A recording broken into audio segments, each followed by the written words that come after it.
Hey peeps, we are back. We are talking The Real Housewives of Potomac, Season 7, Episode 3. Hey, before we get into the video, please do me the honors of subscribing to my channel, hitting the notification bell so you can always be notified when I post new content, hitting the thumbs up because that does wonders for my channel, and share. Thanks. So before we get into the show, I did see a post that Candace made out on Twitter, and it said, Season 8, I'm just about to start lying. I'm just going to start saying whatever fairy tale fallacies come to the top of my dome, since apparently that's what this show has come to. Bitches are so devoid of lives that they will flat out lie to keep their check. Hashtag Real Housewives of Potomac. You know what? I don't blame Candace at all. If someone was coming after my husband the way it seems that Giselle, Ashley, and Mia are coming after Chris, and I know that there's nothing creepy or weird or perverted about my husband, I would absolutely come for them every chance I got. It would be on sight. Like, leave this man alone. This could have real life effects. His employer could see this and think, oh my goodness, we've got him working in this hospitality business around all of these women. You know, this could affect this man personally. It's not the same as with Michael Darby. Another thing I saw online too that Chris posted himself, he says, I am now fully convinced these women were bored as fuck. Got nothing going on and just had to make up some bullshit. In no way do I believe production had anything to do with this. Just some miserable ass women on their own. Hashtag Real Housewives of Potomac. Okay, so normally when a man comes for women, I am not here for it in any way. But these women came for him. So at this point, I'm okay with him dragging these ladies. I really am. So peeps, get down in the comments, you guys. Let me know, what do you think about Candace's Instagram post and Chris's post. So this episode picks up right where it left off. Candace have broken the fourth wall and requested to talk to one of the executive producers, Eric. These women have apologized for Michael Darby over and over. If he walked in here right now, they would hug him and offer him tea and crumpets. But my husband, who has never given anyone a reason to think ill of him, is now the target. Help me understand. And don't cut out none of my fourth wall. None of it. I want it all in there. Not today, Satan. Not today, neck. Not today, ankles. Have I been a little confused about your social media posts? Yes, but that's none of my business. My delivery was horrible. It was. The first thing I said to her was, are you okay? And then I said, your credibility is low. Your message was confusing. You called her a liar. I never have called her a liar. Stand in your truth. No, I'm standing on it. Okay. I'm standing on it. Sit down. No, Baltimore County ain't got on me. When you Please told me take to a sit seat. down, so I'm sitting down. Is she not inviting? I think it's a character flaw if someone is inviting people's kids and purposely doesn't invite your children. You call me a horrible person. I don't care. So how are you with Mia? I'm okay. Outside of me and Karen, I'm probably the only one that's trying to give her a chance. But she's lying, so who cares? I don't blame her at all. You know what I mean? Go to the producer, voice your concerns. I don't see anything wrong with her going to Eric. You know, Eric says, I don't have anything to do with this. When Candace tells him she knows that he's aware of this. And of course he's aware of this. Of course he is aware of what is going on. You know, I've never worked on The Real Housewives of Potomac or any of the other housewife shows.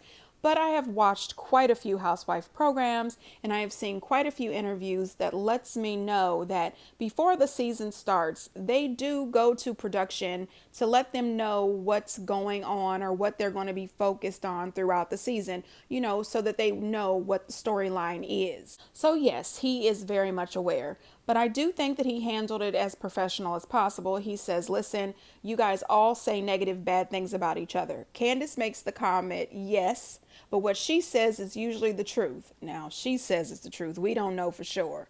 But I appreciate the fact that she didn't yell, scream, and start a whole verbal attack upon Giselle. She kept it cool. Giselle pissed me off because she tiptoes her butt out of that room. And then when they start to ask her questions about where is Candace, what's going on with Candace, she acts as if she has no idea. And then at one point, Ashley asked her again, why did Candace stomp out of here? Now, first of all, Ashley was a damn lie. Candace walked out of there calmly, cool. She grabbed her purse and she left. There was no stomping out. Mia made the same comment that she stomped out like a 12-year-old. Mia, ma'am, you don't want Candace. You don't want any of that smoke, so be quiet, okay? Before she starts talking about your feet again. Anyway, Candace walked out of there cool and collected. Giselle is going to tell Ashley the second time she asked that her stomach was hurting and that's why she left. Don't be a liar. Now, honey, listen, when Candace said don't cut none of her fourth wall, I don't blame her. Put it all out there. Put it all out there. But what threw me back, what took me out was not today, Satan, not today, neck, not today, ankles. Now, listen. I do not condone coming for anyone's appearance, man, woman, or child. I just don't come. I don't go for it. But I can't lie to the peeps. I can't lie, my peeps. I laughed my ass off. I rewound. I had to watch it again. I said, oh, Lord. Now, everybody knows every season somebody comes after Giselle's neck. Literally.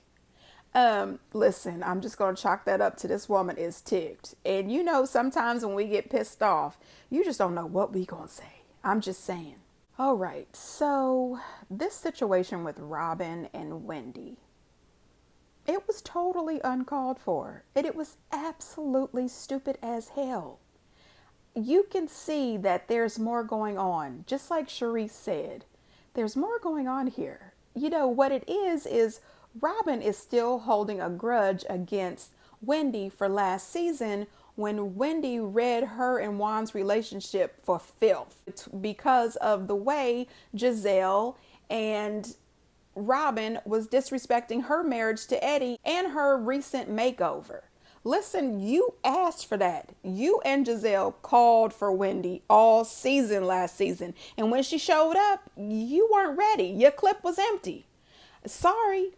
Now, I would also like to say that Robin and Giselle were quick to call Monique aggressive. They called Wendy aggressive.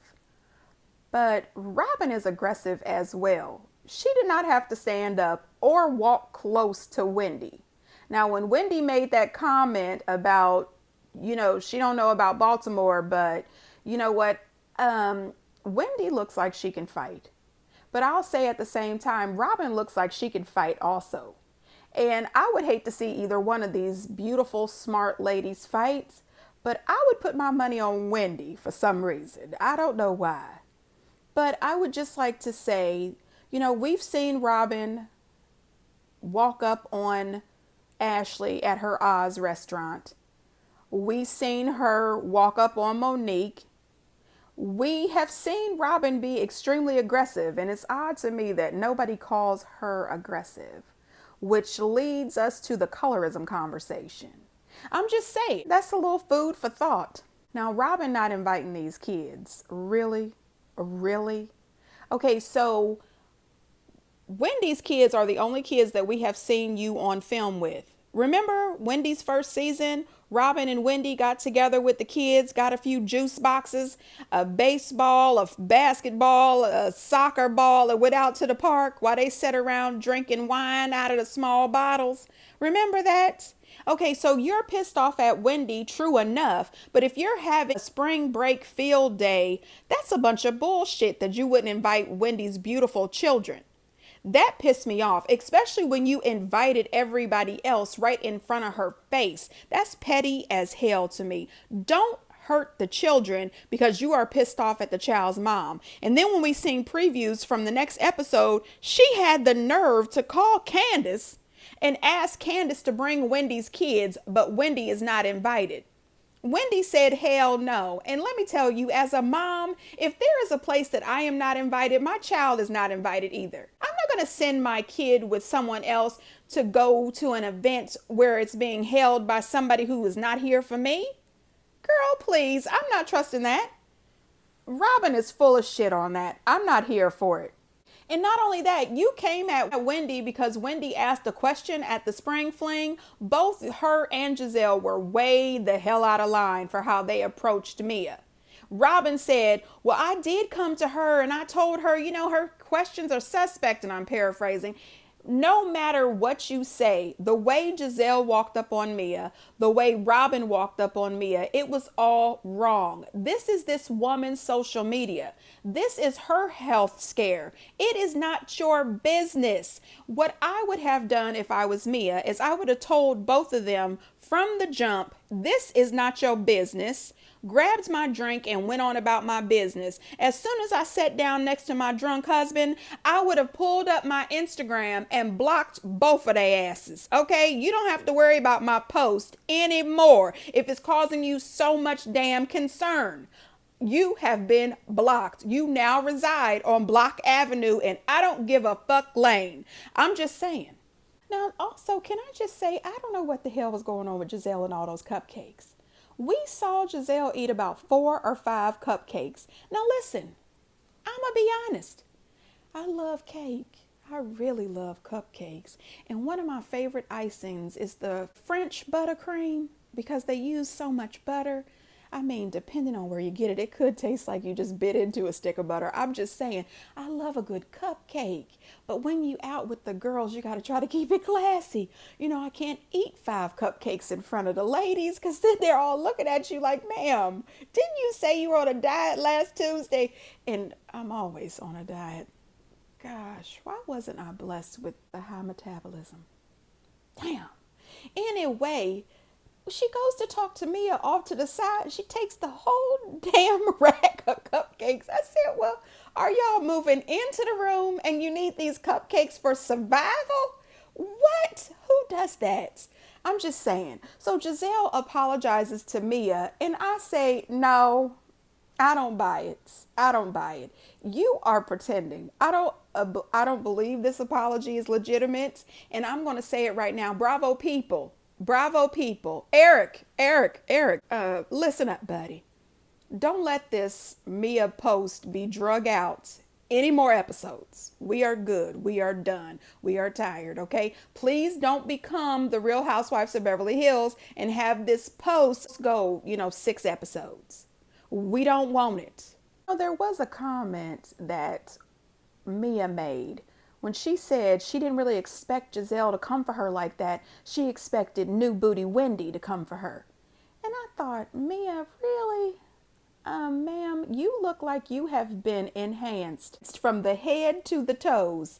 You really don't have any business talking about Wendy's enhancements. Not one bit. As a matter of fact, you have no business talking about any housewives from any franchises, from any countries. Updates or enhancements. No, ma'am. No, ma'am. You just be quiet. She does admit to them that she does not have cancer, but she has a few lumps and they will need to be biopsied and removed. Now listen, I am happy that Mia does not have cancer. I would never wish cancer on my worst enemy. I really wouldn't. But I'm not buying this story either. I think she has known for a while that she doesn't have cancer. And she was just, dragging this out for storyline purposes. I don't know, but I'm very thankful this lady does not have cancer. Now, Wendy had an unfortunate hot mic moment. Ma'am, this makes you look a little ridiculous. You were just in here arguing and screaming with Robin talking about, I haven't said she was a lie. No, you may not have called that woman a liar to her face, but you definitely called her a liar behind her back. And now she knows because you were caught on the hot mic. Girl, take it back. Stand 10 toes down. I'm pretty sure at some point one of those producers are going to whisper in somebody's ear to let them know that you said Mia was lying. And so at some point, I see a confrontation between Wendy and Robin again about this same topic. Gosh, another episode of this. Now, Ray and Karen, they go for some manicures and, they have this conversation about her enhancements and how beautiful she's looking these days. And She wanted to know if Ray was jealous of attention she's been getting from men. And Ray tells her that, you know, all men are a little jealous. And she brings up something about she gets to have eye candy. And Ray says, yeah, you can have eye candy as long as they just stay candy. And I'd like to know, what kind of candy are they talking about? Because, you know, I may not be married, but my thoughts about eye candy is seeing an attractive man or seeing an attractive woman and just admiring the beauty. But the way they were talking, it seemed like this some kind of other candy, like maybe the kind of candy that you can ride on occasionally, but they better not be at the house. I mean, I don't know. Peeps, get down in the comments and let me know. Are they talking about the kind you ride and maybe do a couple other things with? Or are they just talking about, oh, wow, that's an attractive man, and going on about your business? It seemed a little weird, didn't it? Or am I just nasty? I'm nasty. Okay, moving on. Now, Ashley, honey, riding around looking at these houses, this is reading storyline to me, because when she was on Watch What Happens Live, you know, a few weeks ago, she said they still live in the penthouse apartment. There is no house, okay? And then she was talking about how all the houses that they have put a bid on, they lost because people are paying cash. And the first thing I thought to myself was, the current house you're looking at is 1.2 million, and you say that Michael Darby is a multi-millionaire. So why couldn't Michael Darby just offer them 1.2 million in cash, or a cashier's check? Here's a little wire, here's an ACH, you know what I mean? And when they asked Ashley about it, she said, well, he gave 3 reasons why we can't do that. Something about refinancing. And no, ma'am, that makes 0 sense. So then they're looking around this beautiful home, which that house is really pretty. I love the open concept in the kitchen and the little sitting room or living room off to the side. I love that. I love that open area. When she starts talking to this real estate agent who is hired by Michael, which is another, no ma'am, oh, what the hell is going on? Ashley Darby, no ma'am. Anyway, she says to the realtor that they're trying to keep their separation a secret because Michael said it will hurt their loan process. That lady said, no ma'am, I have talked to Michael and all of that is set. It doesn't matter if your, separation comes out. And so the producers ask her about it. And she says it does make her side-eye him, but she doesn't want to get boggled down thinking about that. Girl, what the hell are you thinking about? It sounds like to me that there's nothing going on up there to get boggled down. You've already talked to your Uncle Lump. You have already gotten all this advice from these ladies on the cast. This makes no sense to me. Okay, why are you allowing him to orchestrate every single detail of this marriage/divorce? Any person with a half of sense left, a tiny bit, would know I need to get my own lawyer. I also need to get my own realtor. Give me the money and I will buy my house. What the hell is going on here? Ashley is full of shit. I'm not here for it. I think that lady is way too damn smart to not realize that Michael Darby is setting her up for the fall. Girl, bye. Then we see Robin and Juan. So Robin asked Juan about this prenup. And I said, well, shit, they are just going to embarrass Juan down to the damn ground on this television. First, you find out he's not on the house. Then you let us know that his credit is not good.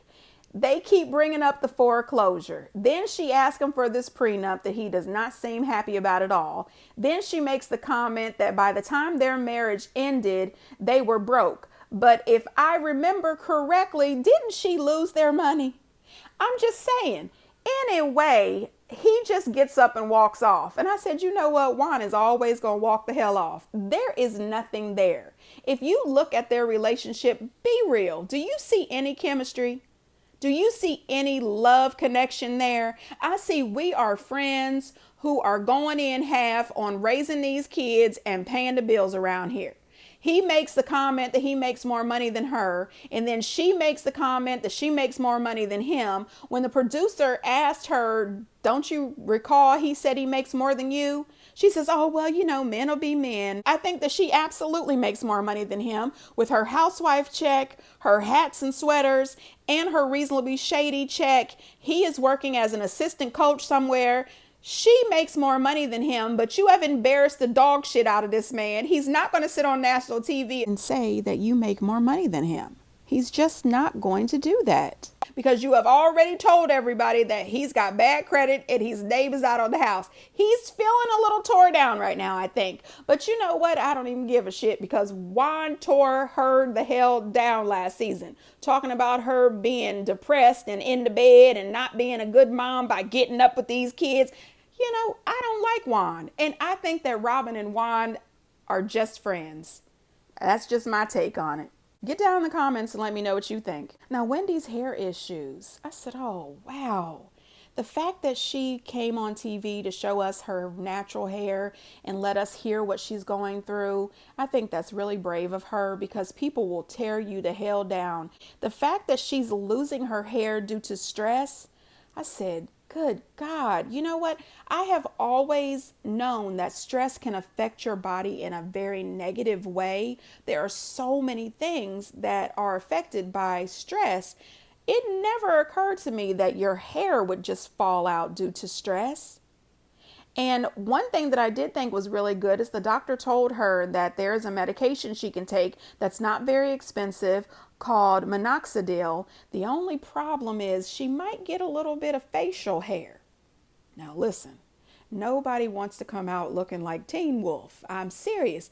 But Wendy has enough money that she could absolutely afford the laser hair removal if that should happen. So you had those lumps biopsied, but you did not have those lumps removed. Like, you understand? Tell me about the lump. I got something to add. Staring me down. I'm like, hi. Go, baby. You don't stare at someone. And I kept catching it. Come on, Karen. I didn't even ask to go to her room. I said, Giselle, can we talk? He said, well, can we go to your room? Friends? Did he touch you? He did not touch me. Did he say anything that made you feel like the fact that it was happening. Can you see if they're ready for me to come back or whatever? Did he do it? He immediately left. I've never been anything but nice to her. I mean, she references my penis every chance she gets. I had the same experience with another husband in this group. He pulls me into him to the point and he squeezed me so tight my breast went back to my backbone. I kid you not. That's uncomfortable. You could have said it without the cameras. Do you think that there's any crack in the friendship between the two? Between who? The Green Eyed Bandits. Of course there are cracks in the Green Eyed Bandits. Hi. Look, don't act like that to me, boy. Let me. You didn't slide in her DM. You responded to a story. Right. I don't think it's a big deal. At the spring kickoff, where was the discomfort? Hi, sir. How are you? I'm well. How are you? Why talk about it now? Right. I said that. Why now? She has to walk it all the way back for me to even, because Giselle is dead to me. Now, when Robin meets up with Mia and she goes to questioning the hell out of this woman about this biopsy, about cancer, about her post, Mia, she was stuck. You know, she was dancing a jig, trying to answer these questions. But I tell you what, that would never happen with me. Never. Because as soon as we sat down and she started going through, well, you had a biopsy, they checked it, but they didn't remove them. You did this, where are the lumps, blah, blah, blah, asking all those questions. When she started doing that, I would have shut it down. I would have told her, Robin, nice to see you. I already mentioned that I don't have cancer. They will be removing the lumps, and that is it. Move on, or I can have lunch somewhere else. I mean, I'm not here for that. These people are too damn much. Then she goes on to make that stupid comment that Chris was watching her at the spring fling. And I said, you know what? Thank you, Bravo editors. Thank you, Bravo editors, for showing that Chris was not watching you. Listen, Chris does not want any of the women on this show. None of them. None of them. Why would he do that? Why would he do that? Mia, girl, just because you are a beautiful woman does not mean that every man in the world wants to be bothered with your ass. They don't. Now, Karen getting together with Giselle. Honey, listen, it was nice to see them two together. I do like it when Karen and Giselle get together, but Giselle proved the point. Chris does not owe you an apology. Karen made the comment when Giselle first got there that Chris owed Giselle an apology, but I think later Karen is going to walk that back because Karen made some valid points. Number one, you didn't have to bring this on camera. You did not have to bring this to Candace on camera. You could have talked to Candace when this happened months and months and months ago and said that you felt uncomfortable. Even though you still look like a damn idiot, you agreed to talk to him in that room. He didn't say anything rude to you. He didn't approach you. He didn't touch you. He didn't do anything to you. So this is ridiculous. Ridiculous. This to me said, this is me, Giselle. I'm in season 7. And again, I have no storyline. When are you going to stop doing this? At this point, Giselle is just grasping at straws. Chris wasn't doing anything disrespectful to her at all. And Candace has every right to be pissed off and frustrated. If you've seen the scenes with Candace and Chris, they both seem hurt by Giselle's accusations. Chris says that he's the one who kept the door open when he went into her room to talk to her. And I appreciate that Robin is team Chris and Candace. This is ridiculous. Candace is going through her in vitro, trying to, retrieve her eggs, and things are not going well. And she is stressed out about this, and she thinks that she's a failure. And that is a no-go. Candace is not a failure. This is just the beginning. This is just the start. This doesn't mean that you're not going to be able to retrieve these eggs. I hated seeing her feel bad about this. And, the triangle tissues came out, 2 or 3 times, in this episode. I swear, Kleenex people, if you don't give her at least a couple of commercials, she is definitely worthy of a spokeswoman deal. Anyway, she could be the flow of Kleenex. I'm just saying. But I'm here with Candace and Chris and Robin. Giselle would be dead to me as well. She definitely has to walk it back. And even when she walked it back, I still wouldn't talk to her anymore. Because she's always there trying to hug on Chris all the time. And they showed the flashbacks of her always talking about his brown penis. She's very interested in this man's brown penis. Okay, go find you your own damn brown penis. I'm just saying. Karen's story. Who else thinks she's talking about Gordon? I think she's talking about Gordon, but I appreciate that she didn't put it out there, trying to be respectful. Anyway, peeps, get down in the comments and let me know what you think. And until next time, bye.